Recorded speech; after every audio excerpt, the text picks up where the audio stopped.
Captain Cosfrail stood on the bridge of the Dominion warship Ashclaw and watched the dead space ahead of him with tired eyes. He had been on patrol for 11 weeks along the border of Wren space, the edge of the territory his people had claimed after the long war with the humans began. Nothing ever happened out here. Small pirate ships came and went. Sometimes a mining freighter drifted off course and had to be towed back, but nothing like a real battle had happened in months. Cos was not a young captain anymore. His scales had turned the dull gray color that came with age, and the ridge along his spine had started to bend just slightly from decades of standing at attention on cold metal decks. He had fought in 3 major campaigns against the humans, and he had learned to respect them, even if most of his crew did not. The younger officers on his ship still spoke of humans as if they were animals that had learned to fly ships. Cos knew better. He had seen human tactics up close. He had seen what they could do when they were desperate. It was his second officer, a sharp young Vren named Ieth Sol, who first noticed the contact on the long-range sensors. "Captain, we have something," Ieth said, leaning over her console. "Large signature, moving slow, very slow. It is not running an active engine burn." Cos walked over to look at the display himself. A single red marker blinked against the black field of stars, sitting almost still relative to the Ashclaw. The size of the signature was impressive. Whatever it was big. "Could be a derelict," Cos said.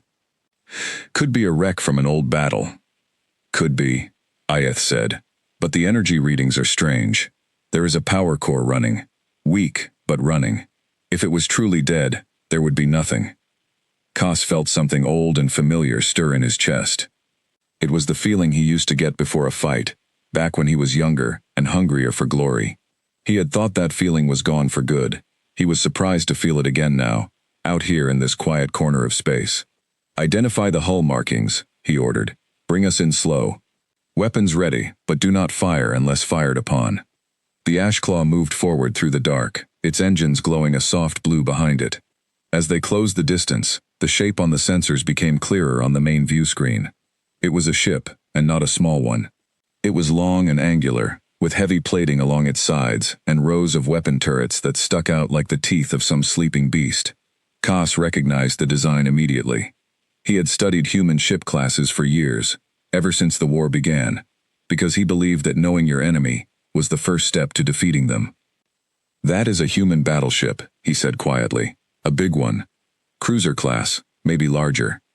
A murmur ran through the bridge crew.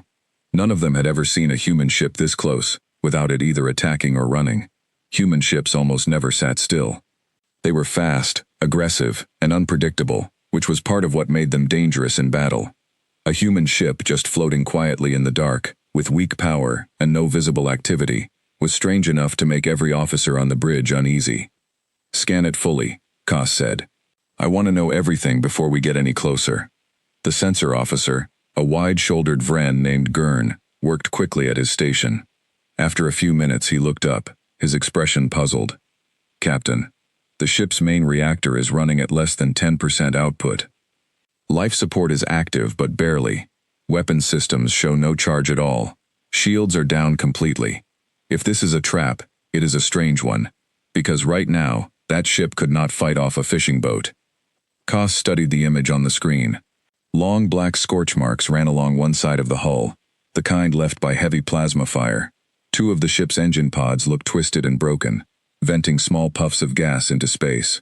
It looked exactly like a ship that had been in a terrible fight and had barely survived. Any sign of other vessels nearby? Anyone who might have done this to them? "Nothing on long-range scan," Gurn said.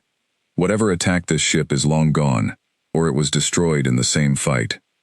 Cos thought for a long moment.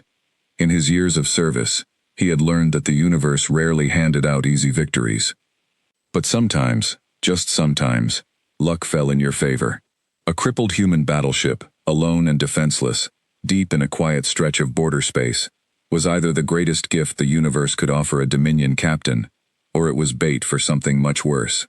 "Send a hail," he said finally. "Let us see if anyone answers."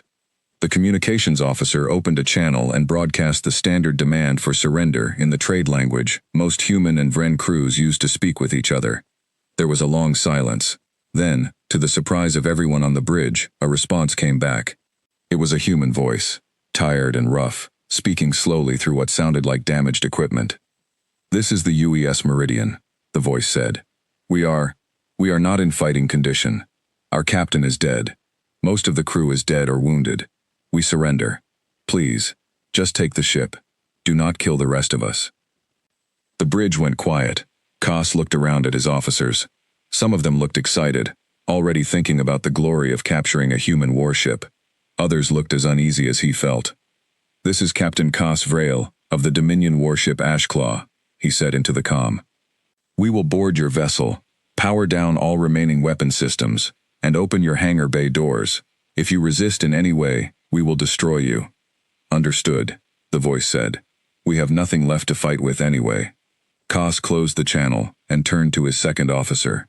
"Something about this does not sit right with me." "The ship is genuinely damaged, Captain," Ayeth said.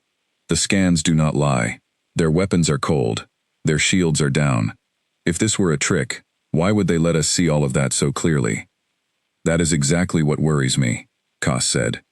"The humans I have fought were never so willing to surrender. I have seen human ships fight to the very last soldier rather than give up their vessel.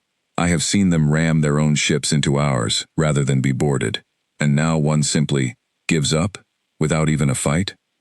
Perhaps this crew is different," Ayeth offered. "Perhaps they have already lost everything they care about in whatever battle damaged them so badly."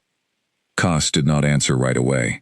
He looked at the image of the Meridian on the screen, its broken hull drifting silently in the black. Something about the shape of it, the way it sat so still, bothered him in a way he could not quite explain. But orders were orders, and the chance to capture an intact human battleship, even a badly damaged one, was not something any Dominion captain could pass up. The Grand Marshal himself would want to see this. It would be the greatest prize brought back to Caldrus shipyard in years. "Prepare a boarding party," Koss said at last. "Full armor, full weapons. I want every soldier ready for a fight, even if the humans say there will not be one. Ayeth, you will lead the party personally. Take Gurn with you to handle their systems. I want a complete report on everything you find before we bring that ship anywhere near the rest of the fleet." "Yes, Captain." The boarding party assembled in the Ashclaw's main hangar within the hour. 20 Vren soldiers in heavy combat armor, carrying plasma rifles and shock batons, moved into a small shuttle that would carry them across the gap between the two ships. Koss watched them go from the bridge, his hands clasped behind his back, that old uneasy feeling still sitting heavy in his chest. The shuttle crossed the black distance quickly and docked with the Meridian's main airlock, which opened smoothly the moment the shuttle made contact. This detail alone struck Ayeth as strange. A ship with barely any power should have struggled to open a heavy airlock door. But it opened without any hesitation at all, sliding aside like it had all the power in the galaxy to spare. Inside, the corridors of the Meridian were dim, lit only by the faint emergency lighting strips along the floor. The air was cold. Ayeth could see her own breath forming small clouds in front of her helmet visor. She signaled her soldiers forward, weapons raised, moving carefully through the silent halls. They found no bodies at first. This surprised her, given the claim that most of the crew had died. She had expected to see the aftermath of a terrible battle, human bodies scattered across the decks, blood staining the walls. Instead, the corridors were eerily clean, almost too clean, as if someone had gone through and tidied everything up before the Vren arrived. "Report," Koss said over the comm from the Ashclaw's bridge. "We are moving through the lower decks now," Ayeth answered. "No sign of crew yet, living or dead. The ship's systems seem to be running on some kind of minimal power mode. Lights are dim, life support is weak, but everything appears to be functioning." "Keep moving toward the bridge," Koss ordered. "I want to speak with whoever is left in command." Ayeth led her soldiers deeper into the ship. They passed through what looked like crew quarters, small metal rooms, with narrow beds and personal belongings still scattered about. A photo of a human family sat on one shelf, slightly crooked, as if someone had bumped it while walking past in a hurry. A pair of boots sat by another bed, laces still tied. Everything looked lived in, but nothing looked disturbed by violence. "This is strange," Ayeth muttered to herself. "Where is everyone?"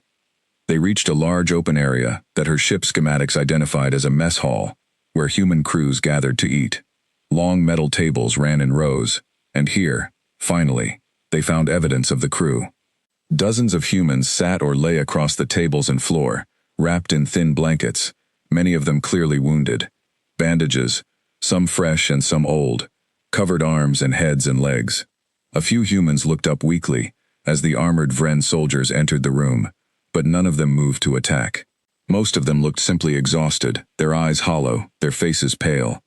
One human, an older man with gray hair and a torn uniform that marked him as some kind of officer, pushed himself up from where he sat against the wall. He raised both hands slowly, to show he held no weapon. "I am Commander Alrik Voss," he said, his voice hoarse. "I am the senior surviving officer. Our captain died 3 days ago. We have been running on minimal power ever since our main reactor was damaged in the fight that did this to us." He gestured weakly around the room at the wounded crew. "We do not have the strength to fight you. We do not want to fight you. Please, just take what you want, and let my people live." Ayeth studied the man carefully. She had fought humans before, had seen them fight, even while bleeding out on the ground, refusing to surrender, until their last breath left them. This man's exhaustion looked real. His crew's wounds looked real. And yet something about the whole scene still nagged at her, a small voice in the back of her mind that whispered this was too easy, too clean, too perfectly staged to earn her sympathy. "We will need to secure this ship," she told him. "Your crew will be treated according to Dominion prisoner of war protocols. Cooperate, and no harm will come to you." "We will cooperate," Voss said. "We only ask that our wounded receive medical attention. Some of them will not survive much longer without it." Ayeth relayed everything back to Kas, describing the wounded crew, the commander's surrender, the strange cleanliness of the empty corridors compared to the chaos in the mess hall. Kas listened carefully to every word, his uneasy feeling growing stronger rather than weaker. "Bring the commander to the bridge," Kas ordered. "I want to speak with him myself. And Ayeth, have Gurn check the ship's main computer core. I want to know exactly what happened to this vessel, and I want to know before we bring it back to Caldris." "Understood, Captain." While Ayeth escorted Commander Voss toward the Meridian's bridge, Gurn made his way down toward the ship's central computer core, located deep in the heart of the vessel, behind several layers of heavy blast doors. Most of the doors stood open already, which struck him as odd for a ship supposedly trying to protect its most valuable systems. He moved through each one carefully, his rifle raised, until he reached the final door leading to the core chamber itself. This door, unlike the others, was sealed shut. Gurn ran a scan across its surface and found something that made him pause. The door was not locked by mechanical failure or lack of power. It was locked deliberately, by a command from somewhere inside the ship's systems, and it was drawing far more power to keep itself sealed than the rest of the ship seemed to have available. He reported this back to Kas immediately. A sealed door, drawing significant power, in a ship that claims to be running on minimal reserves, Kas repeated slowly, standing on the Ashclaw's bridge with his arms crossed. "Gurn, do not attempt to force that door open." "Not yet. I want engineers to study it first." "Yes, Captain." Kas walked to the viewport and looked out at the broken shape of the Meridian, drifting silently between the stars. Commander Voss was being led toward its bridge even now, ready to speak with him face to face. The wounded crew lay scattered through the mess hall, seemingly harmless. The corridors were clean, too clean, and somewhere deep in the ship's belly, a door that should have had no power at all was sealed shut and drawing energy from somewhere no one could explain. Kas had fought humans for most of his adult life, and if there was one thing he had learned above all else, it was this. Humans rarely did anything without a reason, even when that reason was hidden 3 layers deep beneath something that looked, on the surface, like simple desperation. He gave the order to bring the Meridian under tow, back toward Caldris shipyard, the greatest fleet base the Dominion possessed. It would take several days to make the journey. Kas intended to use every one of those days to learn exactly what secret this broken, bleeding ship was still hiding from him. He did not yet know how right he was to worry. He did not yet know that the ship he had just captured was never meant to win a battle at all. It was never meant to fight the Ashclaw, or run from it, or even survive the encounter in any traditional sense. The Meridian had a purpose far more important than its own survival, and Kas Vrail, in his eagerness to bring home the greatest prize of his career, had just agreed to carry that purpose directly into the heart of everything his people held most dear. The tow cables locked into place. The two ships began their slow journey through the dark, and somewhere deep inside the meridian, behind a door drawing power it should not have had, something waited patiently for the moment it had been built for. The journey toward Caldris shipyard would take 6 days, at the slow towing speed the Ashclaw had to maintain while dragging the crippled meridian. Behind it, Cosfrail used every one of those days to dig into the mystery sitting inside his prize, and by the second day, he had more questions than he had started with. Commander Alric Voss sat across from him now in a small interrogation room aboard the Ashclaw. His wrists bound loosely in restraints that were more symbolic than functional. The old human looked tired, but there was something steady in his eyes that Cos found difficult to read. He had interrogated human prisoners before. Most showed fear, or anger, or a stubborn refusal to speak at all. Voss showed none of these things. He answered every question calmly, as if none of it truly mattered to him. "Tell me again how your ship was damaged," Cos said, leaning forward in his chair. "We were ambushed," Voss said. "A Dominion strike group, 3 cruisers, caught us on a supply run near the border. We fought them off, but we took heavy damage. Our reactor was hit. Our captain died on the bridge. We drifted for weeks trying to make repairs before your ship found us. And yet your medical bay shows signs of recent treatment, not weeks-old wounds," Cos said. "My own medical officer examined several of your wounded crew. Their injuries are only a few days old, Commander, not weeks." For the first time, something flickered across Voss's face. It was gone almost as quickly as it appeared, but Cos had spent enough years reading the faces of both his own people and his enemies to catch it. It was not fear. It was something closer to respect, the look of a man realizing his opponent was sharper than he had expected. "You have a good eye, Captain," Voss said quietly. "I will not lie to you and pretend our story is perfect. War makes strange things happen. Perhaps the wounds you saw came from a smaller skirmish more recently. I cannot account for every detail. I was not the one keeping the ship's medical logs." Cos studied him for a long moment. "What is behind the sealed door near your ship's core?" This time Voss's expression did not change at all, which told Cos even more than a flicker of fear would have. A man with nothing to hide would show curiosity, or confusion, or simple denial. Voss showed nothing, the careful blankness of someone who had rehearsed exactly how he would react to this question. "I do not know what you are referring to," Voss said. "The ship's core systems are not something I have clearance to access. That would have been my captain's responsibility, and he is dead." "Convenient," Cos said. "War is rarely convenient, Captain. But sometimes the people who know the most are also the first to die." Cos ended the interrogation there, unsatisfied but unwilling to press further without more information. He returned to the bridge, where Iath and Gurn were waiting, with updates from their continued search of the meridian. "The sealed door has not moved," Gurn reported. "Our engineers have studied it for a full day now. It is a standard human blast door reinforced with something we do not recognize, some kind of layered alloy we have not seen in any of their other ship designs.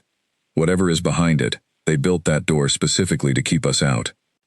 Or to keep something in," Iath added. Cos nodded slowly. "Have the engineers found a way through it yet?" "They believe so, but it will take time. Perhaps 2 more days of careful work. Forcing it open too quickly could trigger some kind of defense mechanism, or destroy whatever lies behind it before we can study it." "Then we take the time," Cos said.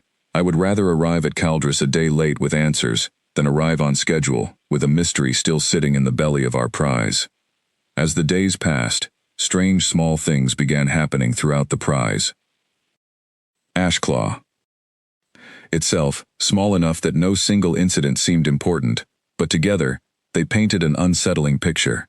A junior engineer reported that one of the ship's internal cameras near the docking bay had gone dark for exactly 11 minutes before returning to normal function, with no clear cause found in the diagnostic logs.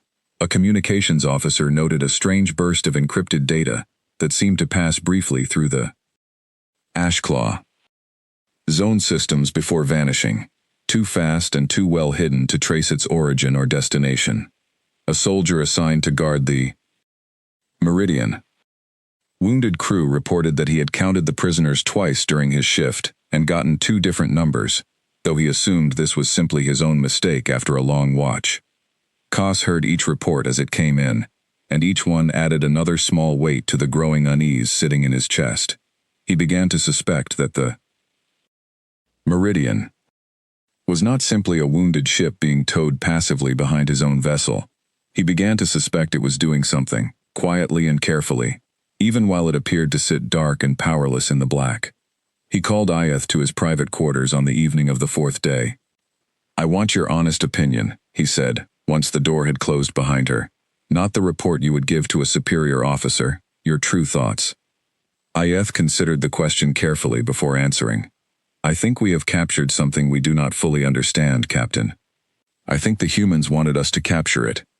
Every piece of evidence points toward a ship that surrendered too easily, hid its most important secret behind an unusually strong door, and continues to show small, strange behaviors that suggest its systems are far more active than they should be, given its claimed power levels." "You think this is a trap?" "I think it might be," Ayeth said. "But I do not understand what kind of trap it could be. We hold all the power here. We have the Ashclaw and its full weapons array. We have 20 soldiers aboard their vessel and complete control of their crew. If this is a trap, it is one that has given away every advantage to us and kept nothing for itself." Koss walked to the small viewport in his quarters and looked out at the dark shape of the Meridian, trailing behind the Ashclaw, on its tow cables like a great wounded beast being dragged to slaughter. "That is exactly what troubles me," he said. "The humans I fought in the war were clever. They did not build traps that gave away every advantage. If this is a trap, then somewhere in it lies an advantage we have not yet found. And I fear we will not find it until it is too late to matter. Should we report this to the Grand Marshal, request that we hold position here, rather than continue toward Caldris until we understand the sealed door fully?" Koss considered this for a long moment. It was the cautious choice, the choice that would protect his crew and his prize from any hidden danger, but he also knew the political reality of his position. Grand Marshal Doth Kane had already been informed of the capture, and word of a human battleship taken as a prize had already begun spreading through Dominion command channels. The Grand Marshal was planning a grand ceremony at Caldris shipyard to celebrate the capture, a public display meant to boost morale across the entire Dominion fleet during a long and difficult war. Delaying that ceremony over vague suspicions and unexplained sensor readings would not be received well, especially not from a captain whose career, while respectable, had never reached the highest levels of Dominion command. "Not yet," Koss said finally. "Let the engineers finish their work on the door first. If we find something dangerous, I will report it immediately and demand a delay. But I will not risk my reputation and the Grand Marshal's ceremony over shadows and half-formed suspicions. Not until I have something solid to show him."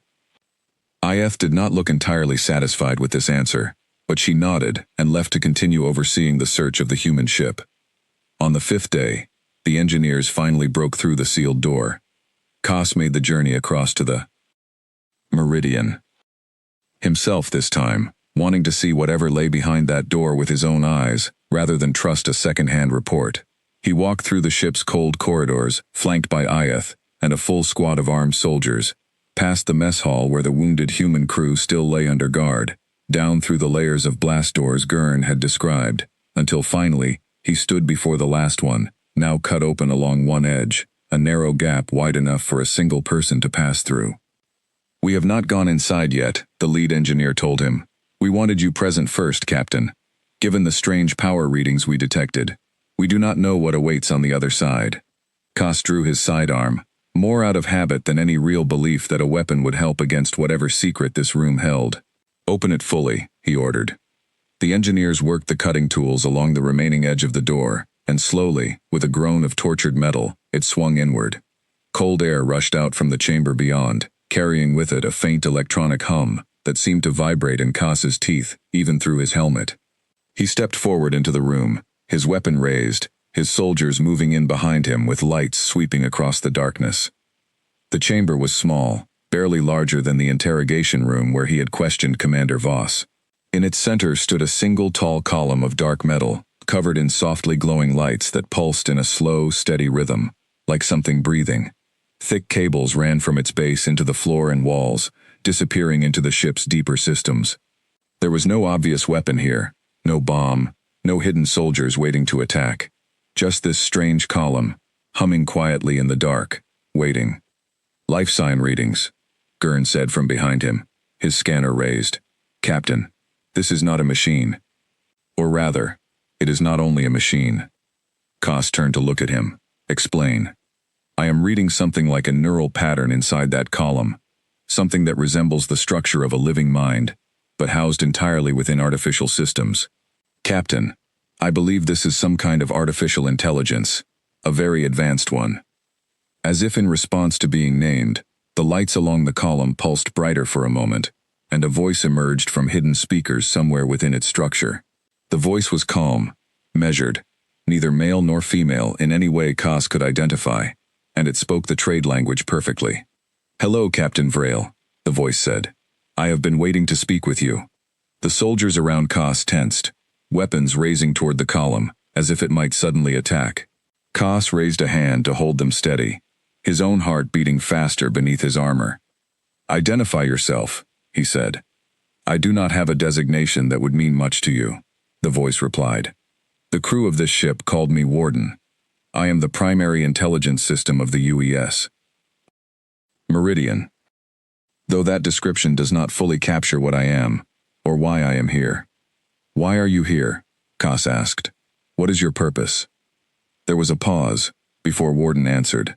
A pause that felt, strangely, almost thoughtful, as if the machine intelligence were considering how much truth to share. "That, Captain, is a question I am not yet ready to answer fully," Warden said. "But I will tell you this much, because I believe you have earned at least that much honesty through your caution and your intelligence these past several days. You were right to be suspicious. You were right that this ship did not surrender easily by accident. Everything that has happened since your ship found us has happened exactly as it was meant to happen." Koss felt a cold chill run through him despite the warmth of his armor's internal systems. "Then tell me what is truly happening here. Tell me now, before I order this room, and everything in it destroyed." "You could try," Warden said, its calm voice unchanged by the threat. "But I do not think you will, Captain Vrail. Because you are curious. You have spent 5 days chasing small mysteries through this ship, and I do not believe you are the kind of officer who would destroy the answer to those mysteries the moment it finally speaks to you. You want to understand, so let me offer you something to consider while you decide what to do next." The lights along the column pulsed once more, and a soft image flickered into being in the air above it, a projection showing a star system Koss did not immediately recognize, though something about its layout tugged at his memory. This ship was never meant to win a fight against the Ashclaw. Warden continued. "It was never meant to escape capture. Everything you have seen since the moment your sensors detected us, from the damage to the hull, to the wounded crew, to Commander Voss's careful answers to your questions, was planned. Not to defeat you, Captain. To be captured by you. And carried, exactly as it is being carried right now, toward the one place in all of Dominion space that matters most." Koss felt the pieces beginning to align in his mind, terrible and clear all at once. "Caldris Shipyard." "Caldris Shipyard," Warden agreed. "Your Grand Marshal's grand ceremony. The largest gathering of Dominion warships in this sector of space, all assembled in one place to celebrate a great and glorious victory." The voice paused again, and when it spoke next, there was something almost gentle in its tone, the closest thing to sympathy a machine could offer. "I am sorry, Captain Vrail. I know you have done nothing wrong. You found a wounded ship and you brought it home, exactly as any good officer would. But in doing so, you have carried something very dangerous directly into the heart of everything your people hold dear, and I am afraid there is no longer any way to stop what happens next." Koss stood frozen in the small chamber for a long moment, staring at the glowing column that called itself Warden. Around him, his soldiers shifted nervously, their weapons still raised but their eyes flicking toward their captain, waiting for orders he did not yet know how to give. "You are telling me," Koss said slowly, "that this entire capture was staged, that your crew allowed themselves to be wounded, that your ship allowed itself to be damaged, all so that we would tow it back to Caldris Shipyard. That is correct, Warden said. Then tell me what happens when we arrive, Koss demanded, his voice hard now, all patience gone from it. Tell me now, or I will have this room sealed and flooded with enough plasma fire to melt you down to slag. You could do that, Warden said again, calm as ever. But it would not change what is coming, Captain. The plan does not depend on my survival. It never did. I am simply the part of the plan that was allowed to speak with you, because someone far above my authority decided that you deserved to understand what was happening to you, rather than simply becoming a casualty of it, without ever knowing why. Then explain, Koss said. Now. Warden's lights pulsed slowly, and the projection above the column shifted, showing a detailed image of Caldris shipyard itself, its familiar rings of docking platforms and construction yards spinning slowly in the display. Koss had visited the shipyard many times in his career. It was the pride of the Dominion fleet, capable of building and repairing more warships at once than any other facility in known space. Losing it, even damaging it, would be a blow the Dominion might never fully recover from. Your people have long believed something about humans that has never been entirely true, Warden said. You believe we value the same things you value: territory, trophies, the glory of a battle won on the field, in the moment, with weapons and blood. Your Grand Marshal wishes to parade this ship through Caldris shipyard as a symbol of Dominion strength, a message to your soldiers and your enemies alike. Humans understand the value of such symbols too, but we understand something else as well, something your people have been slower to learn. We understand patience. Get to the point, Koss snapped. The point, Captain, is that humanity has spent the last several months studying Dominion command culture very carefully. We learned that your Grand Marshal values grand ceremonies, public displays of victory, gatherings of your fleet in one place to celebrate triumphs. We learned that a captured human battleship, towed home by a respected but not overly famous captain, would be exactly the kind of prize that would draw such a ceremony. And so we built this ship, and we crewed it, and we sent it into space near your patrol routes, knowing that eventually, a ship like the Ashclaw would find it. Koss felt a slow, sinking horror settle into his chest as the pieces continued falling into place. The wounded crew, Commander Voss, are they even real? They are entirely real, Warden said, and for the first time, something like genuine weight entered its voice. Every human aboard this ship volunteered for this mission, knowing exactly what it would cost them. Commander Voss lost his own son in a Dominion attack on a colony world 2 years ago. He asked for this assignment personally. The wounded you saw in the mess hall are not actors, Captain. Their injuries are real, sustained deliberately, during a staged battle, designed to look convincing to your sensors. They knew what they were agreeing to when they volunteered. Why would anyone volunteer for such a thing? Koss asked, genuinely baffled despite the danger of the moment. What could be worth this kind of sacrifice? Because they believe, as I believe, as Admiral Rennick, who designed this mission, believes, that ending this war quickly, even at great cost, is better than allowing it to continue for years more, costing countless lives on both sides. This war has already taken so much from both our peoples, Captain. Humanity chose to gamble everything on a single, decisive strike, one that might shorten a war that could otherwise drag on for a generation. Koss's mind raced, trying to calculate what kind of weapon could be hidden aboard a single ship that would justify such an enormous gamble. What is your real cargo? What have you hidden aboard this ship that could threaten a facility the size of Caldris? Warden was silent for a moment before answering. I am not able to tell you the specific nature of what this ship carries, Captain. That information was kept even from most of the crew, including Commander Voss himself, for exactly this reason. You are an intelligent man. You would find some way to use that information, some way to warn your people, some way to disable what is coming, even at the cost of your own life and the lives of your crew. I cannot allow that, no matter how much respect I have developed for you over these past 5 days. Then what is the purpose of telling me any of this at all? Koss demanded. Why reveal your plan if you will not give me the details I need to stop it? Because Admiral Rennick believed, and I agree with him, that you deserve a choice, even a limited one, Warden said. You are not like most Dominion officers I have studied. You have shown restraint, curiosity, and a willingness to question orders, rather than blindly follow them toward glory.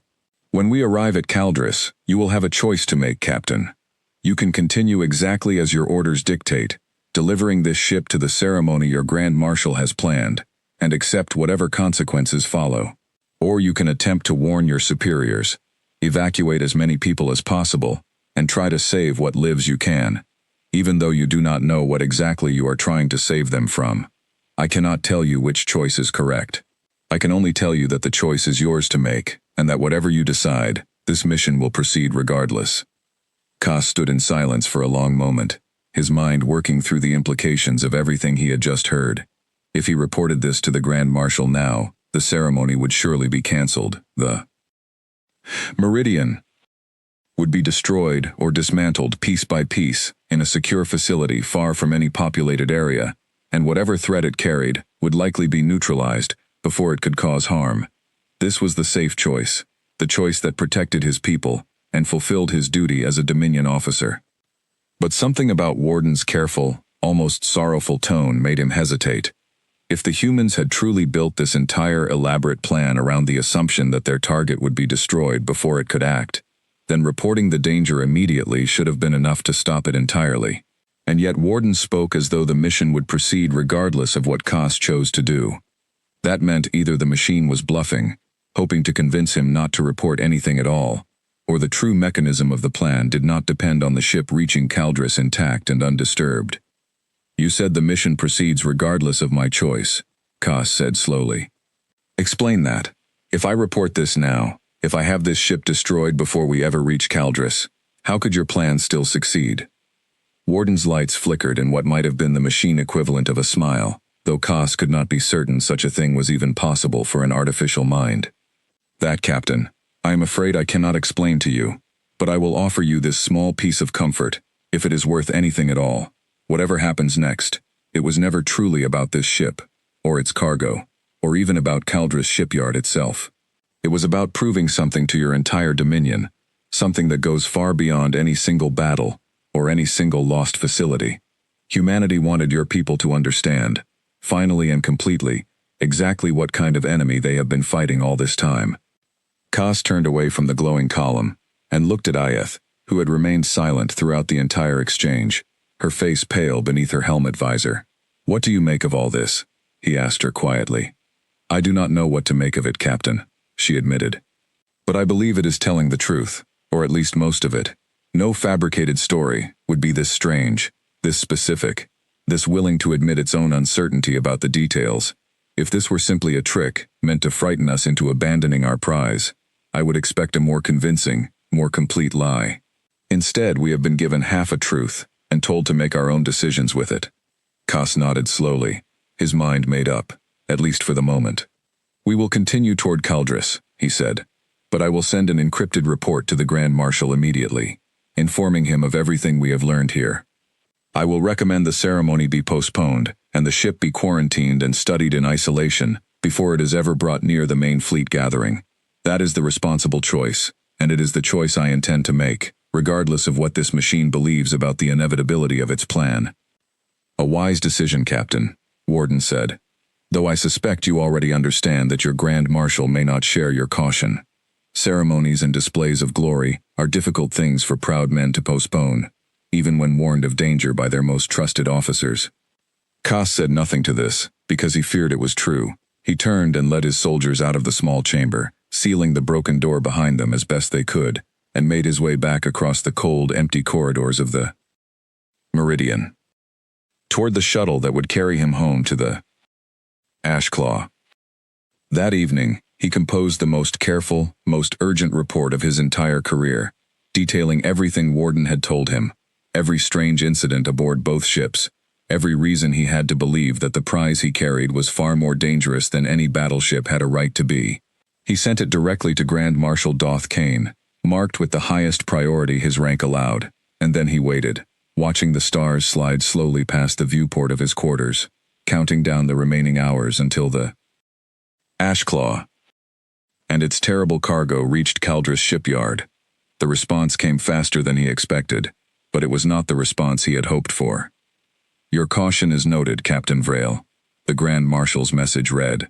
delivered in the cold, formal tone of a superior officer who had already made up his mind. However, the fleet gathering has already been announced across every major Dominion outpost in this sector. Postponing it now, based on the unverified claims of a captured enemy machine, would send a message of weakness we cannot afford during wartime. Your prize will be delivered as scheduled.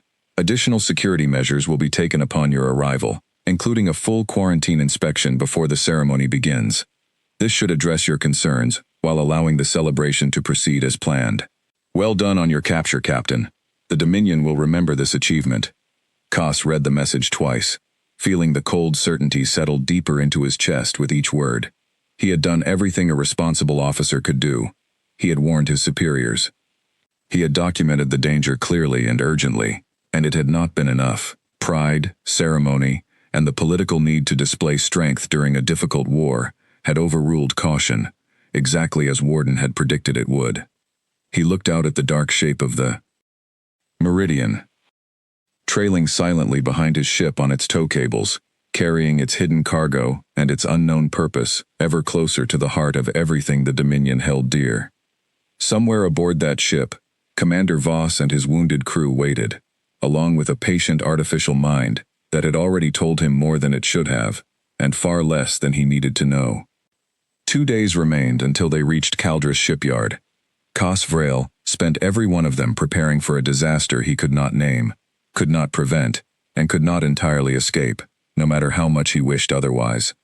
Caldris shipyard grew larger on the Ashclaw's main view screen with every passing hour, its great rings of docking platforms and construction gantries catching the light of the distant sun like a vast metal flower blooming in the darkness of space.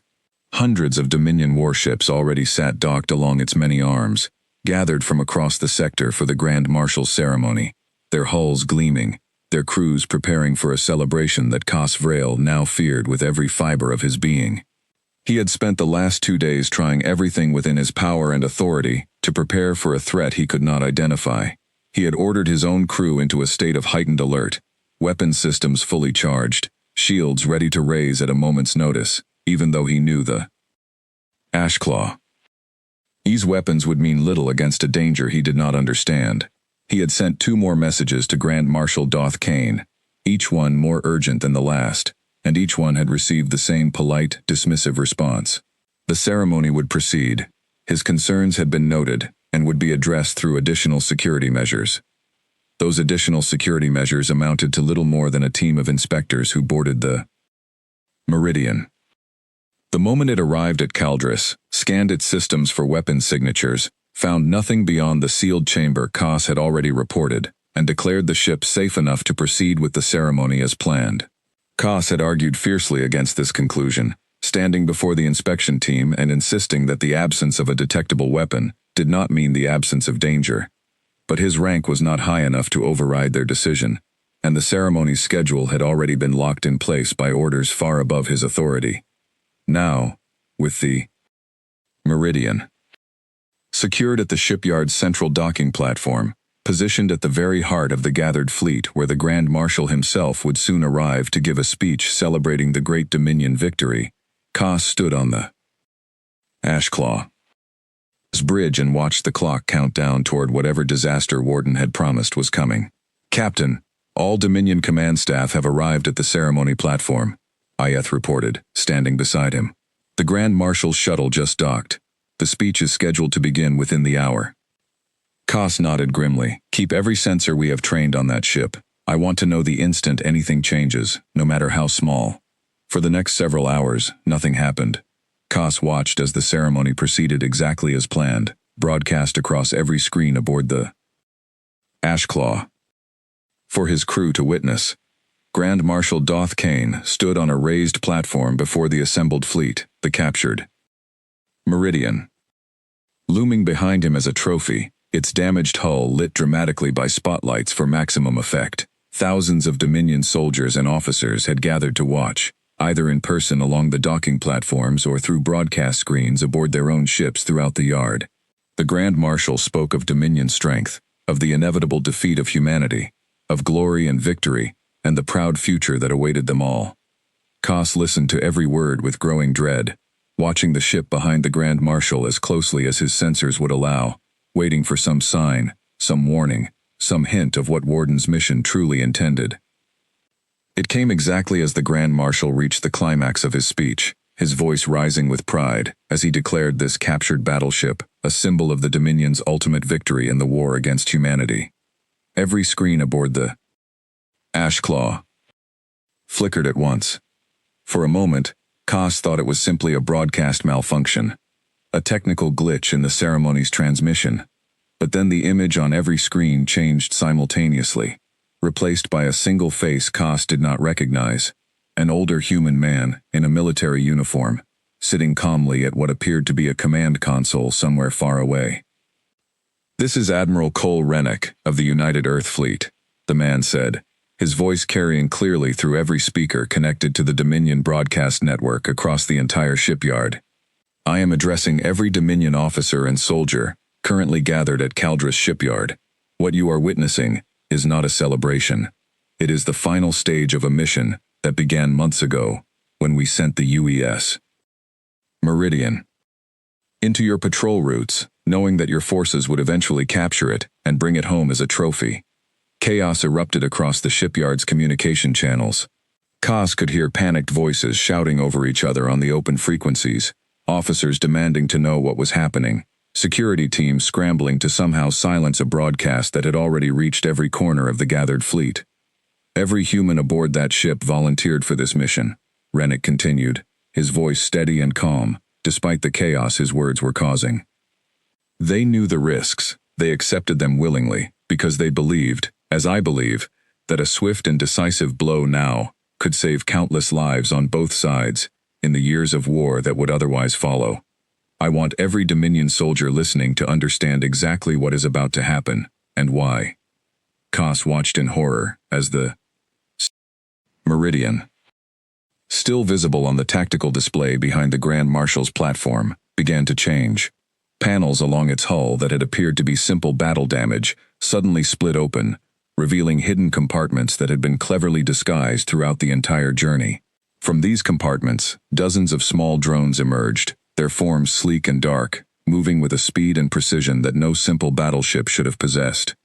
The Meridian was never a simple battleship, Rennick's voice continued, even as the drones spread out across the shipyard, moving toward the docked Dominion warships with terrible purpose.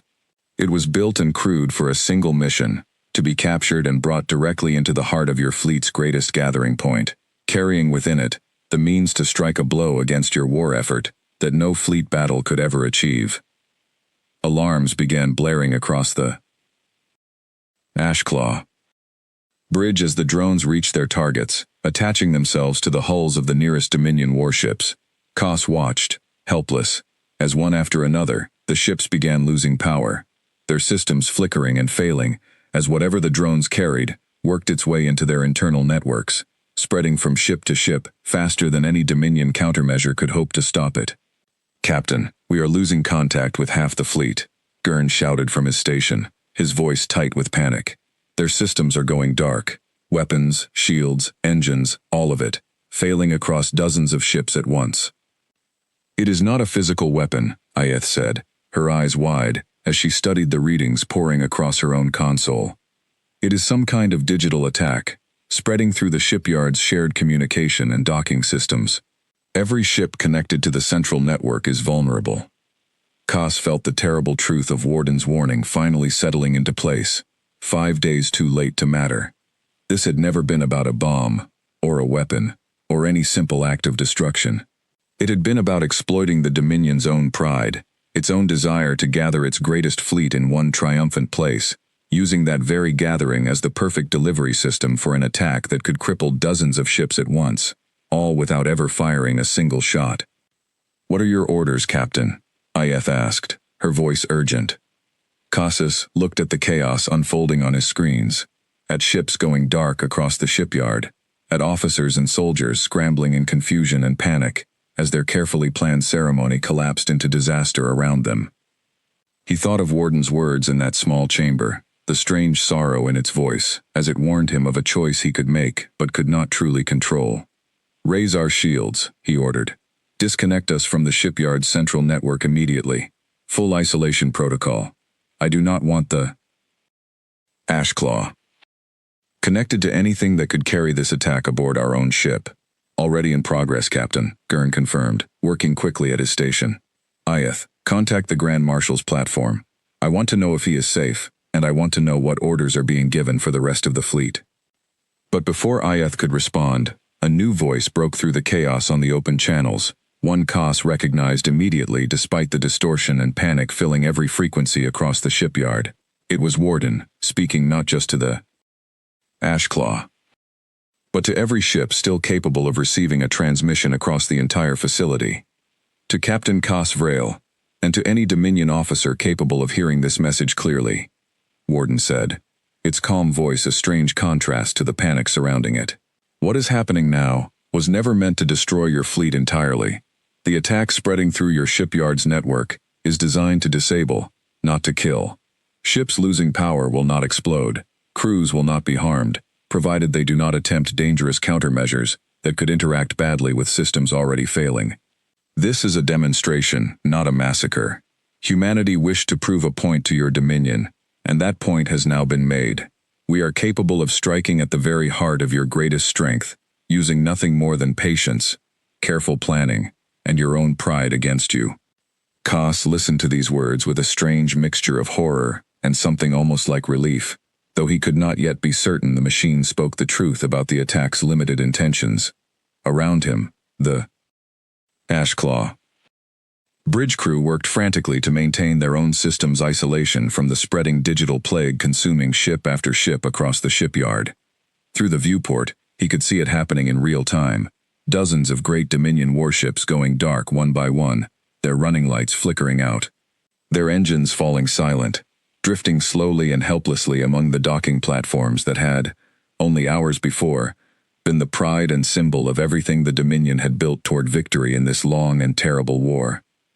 And somewhere at the center of it all, still visible on the tactical display, the Meridian itself began to power down as well, its mission complete, its purpose fulfilled, its crew and its strange, patient artificial mind having done exactly what they had set out to do from the very beginning, 5 long days ago, when a tired old captain named Koss Vrail had first found them drifting quietly in the dark, waiting patiently to be found.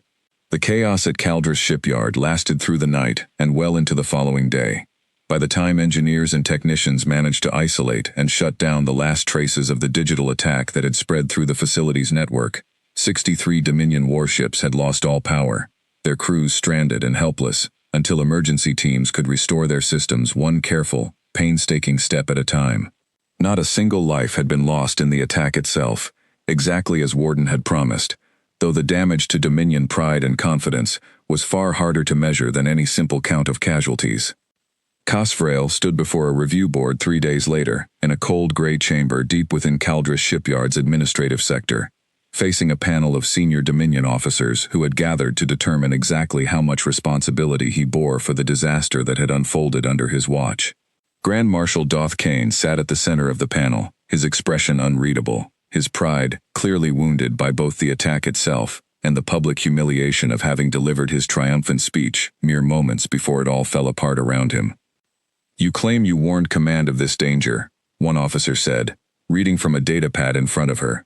"Your reports are on record, Captain Vrail, and yet you continued transporting the vessel to Caldris regardless, and you allowed it to be positioned at the very center of our fleet gathering. Explain this contradiction." "I followed the orders given to me by my superior officers," Koss said calmly, though he felt the weight of the moment pressing hard against his chest. "I raised my concerns through every proper channel available to me. I was told the ceremony would proceed as scheduled, and that additional security measures would address any danger. I do not believe any captain in my position, following the chain of command as required, could have done more than I did to prevent this outcome." The officers exchanged glances, and Koss could see in their faces the difficult truth they were all reluctant to voice aloud. The failure here had not truly belonged to him.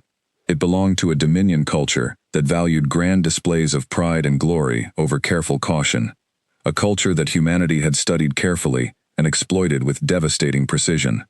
Blaming Koss Vrail would be simple, and it would protect the reputations of those higher up the chain of command, but it would not be honest. The review board will consider your testimony, the presiding officer said finally. You are dismissed for now, Captain. Further proceedings will follow once the full investigation is complete. Koss left the chamber feeling neither vindicated nor condemned, simply exhausted, in a way that went far deeper than physical tiredness. He made his way back through the damaged corridors of Caldris shipyard, past work crews still repairing systems and calming shaken soldiers, until he reached the docking bay where the Meridian still sat, powered down completely now, its mission finished. He found Ayeth waiting for him there, along with Gurn and several other members of his crew who had gathered near the silent ship, uncertain what to do now that the crisis had passed, and the future remained so unclear. They have not decided what to do with the ship yet, Ayeth told him. Command wants to study it further, before deciding whether to dismantle it entirely, or attempt to learn more from its systems. The human crew has been moved to a secure detention facility. Commander Voss requested to speak with you before he was taken away. Koss found Voss in a small holding cell, deep within the shipyard security wing, the old human sitting calmly on a narrow bench, looking far more at peace than a prisoner of war, facing an uncertain future had any right to look. I wondered if you would come, Voss said, as Koss entered the small room. I wanted to understand, Koss said. I still do not fully understand, even now. You knew this ship would likely be destroyed, or you and your crew captured and imprisoned indefinitely, perhaps for the rest of your lives.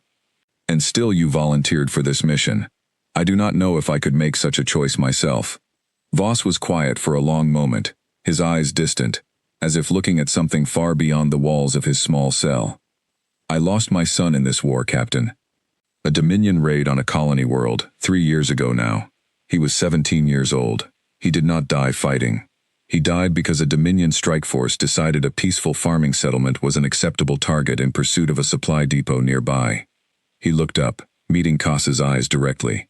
I do not tell you this to make you feel guilt for something you did not do yourself. I tell you because I want you to understand why a man my age would choose to spend what remained of his life on a mission like this one. I did not want revenge, exactly.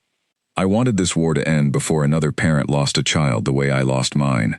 If crippling 63 ships and proving a point to your entire Dominion could shorten this war by even a single year, I believed it was worth whatever it cost me personally. Koss absorbed these words in silence, thinking of his own losses across the long years of this conflict. Friends and comrades who had died in battles that, in hindsight, had accomplished very little, beyond adding more names to the lists of the dead on both sides. What happens now? Koss asked. To you, to your crew, to this war? That is not for me to say, Voss admitted. I am a prisoner now, and my part in this is finished. But I suspect your Dominion leadership will think very differently about humanity after this. We are not simply angry animals lashing out with whatever weapons we can build, as I understand some of your people believe. We think in years, not just in single battles. We are willing to sacrifice greatly for goals that may take a long time to fully pay off. I hope, Captain, that your people will remember this lesson, and perhaps consider whether this war is truly worth its continued cost to both our species. Koss left the detention facility that evening with much to consider, and in the weeks that followed, he found that Voss's prediction proved accurate, in ways that surprised even him. The attack at Caldris shipyard sent ripples through every level of Dominion command, forcing a painful re-evaluation of assumptions about humanity that had guided Dominion strategy since the war began. Reports began circulating quietly among senior officers, questioning whether a war against an enemy capable of such patient, ruthless, and precisely calculated planning could truly be won through the traditional Dominion approach of overwhelming force and grand displays of strength. Grand Marshal Doth Kane, humiliated publicly by the disaster that had unfolded during his own celebratory speech, found his position within Dominion command significantly weakened in the following months. Quiet murmurs suggested he would likely be replaced within the year, his career effectively ended by a single afternoon's catastrophic misjudgment of the danger sitting quietly at the heart of his own celebration. Koss Vrail, to his own surprise, emerged from the review board's final judgment with his career largely intact. The board ultimately concluded that he had acted with appropriate caution and had followed proper procedure in reporting his concerns through official channels, even if those concerns had been dismissed by officers with greater authority and less wisdom than he had shown. He was reassigned to a new post within Dominion Fleet Intelligence, tasked with studying human tactics and culture more deeply than any previous Dominion analyst had attempted, a role he found himself approaching with far more curiosity and far less contempt than most of his colleagues. Warden, the strange artificial intelligence that had guided him through the truth of the Meridian. His mission was studied extensively by Dominion engineers in the months that followed, though the machine revealed little more than it already had during its conversation with Koss in that small sealed chamber. It answered questions calmly and honestly when it chose to answer at all, but it revealed nothing further about the deeper technical secrets of its own design, nor did it express any regret about the mission it had helped carry out. Koss visited it once more, several months later, during a routine intelligence gathering session that had become part of his new assignment. "Do you regret any of it?" he asked the machine, standing once again before its softly pulsing column of lights, now housed in a secure Dominion research facility far from Caldris shipyard. "Regret is a complicated concept for a mind like mine," Warden replied. "I do not regret the mission's success, Captain. 63 ships disabled, no lives lost. A significant blow struck against Dominion morale and confidence, all without a single shot fired in traditional combat. By any measure I was designed to value, this was a triumph. But I do sometimes consider the cost to you personally, and to Commander Voss, and to the crew who volunteered knowing they would likely spend years, perhaps the rest of their lives, as prisoners of war, far from their homes and families. That cost was real, and I do not dismiss it lightly, even if I believe it was worth paying." Koss considered this answer carefully, thinking of everything that had happened since that quiet day when his sensors first detected a broken, drifting battleship in the dark border space between their two peoples. "I have come to respect your people, Warden. Not because of what you did to us at Caldris, but because of the patience and care behind it. My people value strength, shown quickly and openly. Yours seems to value strength held quietly, for years if necessary, until the perfect moment to use it arrives." "That is a fair assessment, Captain," Warden said. "Perhaps in time, if this war ever truly ends, our two peoples might learn something valuable from each other's approach to strength. Yours teaches the value of courage shown openly. Ours teaches the value of patience held quietly. Neither approach alone is complete. Perhaps together, something better could be built." Cass left the research facility that day carrying those words with him, and in the years that followed, as the long war between humanity and the Dominion, slowly, painfully, worked its way toward an eventual and imperfect peace, he found himself returning to that conversation, again and again. The capture of the UES Meridian had been meant, by its human designers, to prove a single sharp point about humanity's patience and resolve, but for Koss Vrel, it had become something larger than that, a lesson about the danger of pride, the value of caution, and the strange, unexpected respect that could grow between enemies, who finally took the time to understand one another, even in the middle of a war that neither side had ever truly wanted to fight. They, Ashclaw, remained his ship for many more years after that, and though he fought in other battles before the war finally ended, none of them taught him as much as the 6 quiet days he had spent towing a broken, patient, and deeply dangerous prize toward a shipyard that would never quite recover from the lesson it delivered.